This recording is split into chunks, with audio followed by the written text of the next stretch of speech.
বসন্তকাল চলছে, হাওয়া বেশ বইছে। বামপন্থীদের আন্দোলনটা মাঠে ঘাটে হয়। সিপিআইএমের ২৭তম রাজ্য সম্মেলন চলছে। যে গেটটা দেখছেন, প্রয়াত এই রাজ্যের মুখ্যমন্ত্রী বুদ্ধদেব ভট্টাচার্য ছিলেন মুখ্যমন্ত্রী। আর যাকে দেখছেন আপনারা না, শিল্পাঞ্চলের মানুষ, তিনি কিন্তু বুদ্ধদেব ভট্টাচার্য মন্ত্রিসভায় মন্ত্রী ছিলেন। বংশগোপাল চৌধুরী, তারপর তিনি সাংসদ হন। বংশদা, যার ছবির সামনে দাঁড়িয়ে আছে তার মন্ত্রিসভা আপনি ছিলেন। স্মৃতিমধুরতার ক্ষেত্রে বুদ্ধদার কোন কোন বিষয় মনে পড়ছেন না? বুদ্ধদার সাথে রাজনৈতিক সম্পর্ক বলেই গড়ে উঠেছিল। ছাত্র জীবন থেকে জানতাম, বিশ্ববিদ্যালয়ে পড়ার সময় প্রথম ওনার সঙ্গে আলাপ হয়েছিল। কাজ করতে গিয়ে দেখেছি এই রকম একজন পবিত্র মানুষ, আমি বলবো হৃদয়ের দিক থেকে। এবং আজকের সমাজে যেটা বিরল, একটা বিশাল বৃহত্তর চিন্তা নিয়ে ২৫ বছর ৫০ বছরের যে পরিকল্পনা তিনি রেখেছিলেন। বুদ্ধদার অনেক বিষয় আছে যার সাথে অন্য কারুর কোনো তুলনা হয় না। সাহিত্য, সংস্কৃতি, তার বাইরে আমি বলবো এই পশ্চিমবাংলার অর্থনীতিতে ওনার একটা সুদূর প্রসারী চিন্তা ছিল, যেটাকে তিনি লাগু করতে গিয়ে পিছন থেকে ছুরিকাঘাত হলেন। আমি কেন প্রয়াত মুখ্যমন্ত্রী বুদ্ধদেব ভট্টাচার্য শুরু করলাম, এটা একটা বাঙালি নস্টালজিক মুভমেন্ট থাকে, সে বাম হোক ডান হোক সবার ক্ষেত্রে আছে, আর সাংবাদিকদের থাকাটা স্বাভাবিক। তাই বুদ্ধদাকে খুব কাছ থেকে দেখেছেন আপনি। আমি জানতে চাইছি ওর বুদ্ধদার কোন বিষয়টা আপনার খুব ভালো লাগতো? জীবনে কারুর বিরুদ্ধে কোনো অসংলগ্ন কথা, এমনকি আজকের এই যে ভাষার ক্ষেত্রে মানুষ যেভাবে যে ভাষায়, নোংরা ভাষায় মানুষকে আক্রমণ করে, বিশেষ করে রাজনীতির লোকেরা, আমার খুব লজ্জা লাগে, আমার মাথা নত হয়। যখন বুদ্ধদার সাথে গাড়িতে যেতাম, আমার একটা ঘটনা মনে আছে।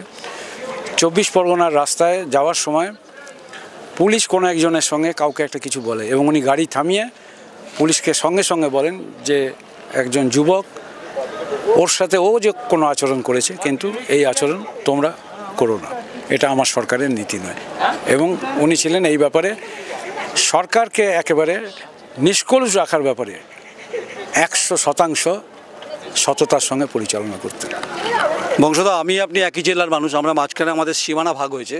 আপনি পশ্চিমে চলে গেছেন, পশ্চিমে ছিলেন, আমি পূবে আছি, কিন্তু হৃদয়ের জায়গা থেকে এখনও এক রয়েছি। কারণ কাজী নজরুল ইসলামকে আমরা এখনও আমাদের জেলার খুব গর্ব অনুভব করি। সেইখান থেকে বিলং করেন, আপনি সাংসদ ছিলেন।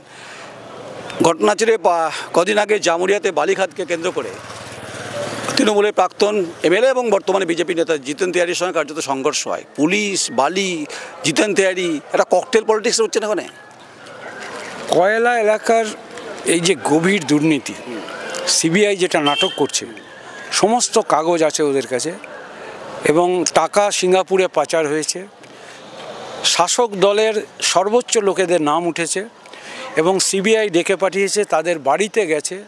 পরিবার নিয়ে আমি কোনো কথা বলবো না, কিন্তু পরিবারের কোটি কোটি সম্পত্তি এই রাজ্যের শীর্ষ নেতৃত্বের খাটের তলায় যেমন ধরা পড়েছে, অলক্ষ্যে সিঙ্গাপুরের সেই কাগজ ইডি এবং সিবিআই হাতে ধরে রেখে এই বিজেপির সরকার এখানে একটা ভাগের রাজনীতি করে খাওয়ার একটা চেষ্টা করছে।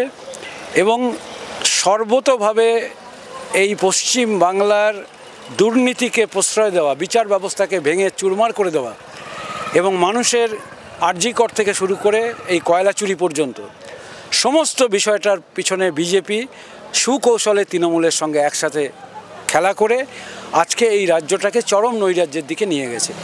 এবং কয়লা এলাকায় এই যে বালিখাদ, এই বালিখাদে একসময় জিতেন্দ্র তেওয়ারি তৃণমূলের মেয়র ছিল, এবং তারপরে দুর্গাপুর কর্পোরেশনের ভোট দখল করে গোটা দুর্গাপুরকে সন্ত্রস্ত করে ভোট লুট করে নিল। সেই কর্পোরেশন লুটের নায়ক এখন গিয়ে যে বালিখাদের টাকা, কয়লার টাকা নিয়ে ভোট লুট করেছে, আজকে সেখানে নাটক করতে গেছে। এবং তারা তাকে চেনে, তার চরিত্র জানে বলে তাকে তাড়া করেছে। এবং হয়তো এলাকার পাড়া প্রতিবেশী লোকেরাও থাকতে পারে, আবার কোনো মাফিয়াও তার পিছনে থাকতে পারে। বালি খাতগুলো শেষ হয়ে গেছে। সালানপুর থেকে ঝাড়খণ্ড ওই জামতারা থানা পর্যন্ত সমস্ত গ্র্যাভেলস, কোটি কোটি টাকা রাজস্ব হারাচ্ছে পশ্চিমবাংলা সরকার। আর মুখে বাজেটে এখানে বলা হচ্ছে জনমুখী বাজেট, কোনো বেকার ছেলের কাজের জায়গা নেই। কয়লা থেকে শেষ রয়্যালটি পায়, গোটা কয়লা এলাকা ধসে পড়ে যাচ্ছে। দিল্লির টাকা ব্যবহার না করে সেই টাকা আজকে কাটমানিতে টেন্ডার করার জন্য ব্যবহার করে একটা ঘরও পুনর্বাসনের জন্য দেয়নি। গোটা এলাকাটা কয়লাতে ধসিয়ে দেওয়ার চেষ্টা করেছে, যারা গোটা ভারতবর্ষকে বিদ্যুৎ দিচ্ছে। আপনার এক সময় পুনর্বাসন কথা বলেছিলেন, যা সুপ্রিম কোর্টে মামলা হয়। পুনর্বাসন খাদান প্রকল্প আমরা তৈরি করেছি। আমাদের ভারতের কলিয়ারি মজদুর সভার পক্ষে আমি আজ যে জায়গায় আছি সেই জায়গায় কমরেড আরাধন রায় ছিলেন সাধারণ সম্পাদক।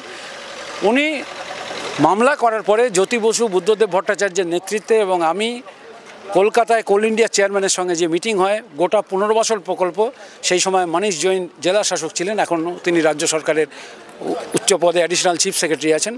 সেই বই তৈরি করার পরে 2011-এ টাকা আসার পর সমস্ত টাকাটাকে না খরচ করে গৃহ নির্মাণ দপ্তরে নাকি পাঠানো হলো। তারপরে কতগুলো চোরের কারখানা তৈরি হলো ওখানে। জমি সিঙ্গারন নদী থেকে শুরু করে সর্বস্ব লুটপাট করার পরে সেখানে একটা লোকের পুনর্বাসন হয়নি, 50,000 লোক মারা যেতে পারে। 19শে মার্চ দিল্লিতে আমার মিটিং আছে কয়লা মন্ত্রকের সচিবের সাথে, কয়লা মন্ত্রীর সাথে আমি যাচ্ছি এবং সমস্ত কাগজপত্র সেখানে পাঠানো হয়েছে। গোটা পুনর্বাসন প্রকল্পটাকে জলে ফেলে দেওয়া হয়েছে। শেষ করব, সেটা হচ্ছে পশ্চিম বর্ধমান শিল্পাঞ্চল, কয়লা খাদান থেকে অনেক কিছু, ভবিষ্যৎ কি? এর ভবিষ্যতের আমি যে অশনি সংকেত দেখছি, কারখানা যেগুলো হয়েছিল বামফ্রন্টের আমলে বন্ধ হচ্ছে, বেকার ছেলেদের কোনো কাজ নেই। আর যে কোনো সময় আপনারা টেলিভিশন চ্যানেল নিয়ে দৌড়তে হবে। শিশু শিক্ষা কেন্দ্র ধসে বাচ্চা ছেলে মারা যেতে পারে। প্রাইমারি স্কুলগুলোর কোনো নিরাপত্তা নেই। গোটা কয়লাখনি এলাকাতে 50,000 থেকে 1 লক্ষ লোকের পুনর্বাসনের টাকা নিয়ে জালিয়াতি করা হয়েছে এবং মাটির নিচে চলে যাবে ওই এলাকা। অনেক অনেক ধন্যবাদ আপনাকে বংশদা।